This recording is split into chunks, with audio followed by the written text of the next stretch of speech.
अध्यक्ष महोदय, मी आपल्या अनुमतीने निवेदन करू इच्छितो की महाराष्ट्र रोजगार हमी अधिनियम 1977च्या कलम 3A उपकलम 1 नुसार अकुशल रोजगारांच्या वैज्ञानिक हमीकरता महाराष्ट्र रोजगार हमी विकसित भारत रोजगार आणि आजीविका हमी मिशन ग्रामीण योजना 2026 अशा नावाने योजना अधिसूचित करण्यात आली आहे। सदर निवेदन करण्यास आपली अनुमती मिळावी विनंती। अध्यक्ष महोदय, महाराष्ट्र रोजगार हमी सुधारणा अध्यादेश 2026 प्रख्यापित करण्याची आवश्यकता।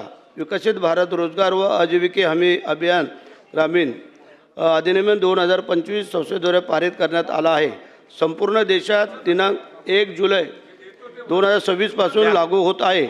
मनरेगा अधिनियम निरसित महाराष्ट्र रोजगार हमी अधिनियम 1977 चालू ठेवणे अत्यावश्यक आहे। दिनांक 1 जुलै 2026 पासून निधी उपलब्ध व्हावा या अनुषंगाने राज्य अधिनियमात तातडीने सुधारणा करण्यास आवश्यक होते। महाराष्ट्र रोजगार हमी अधिनियम अंमलात असण्याचे चालू राहण्यासाठी बीजी रामजी अधिनियमाशी सुसंगत करणे आवश्यक असल्याने महाराष्ट्र रोजगार हमी अधिनियमात सुधारणा करणे आवश्यक आहे।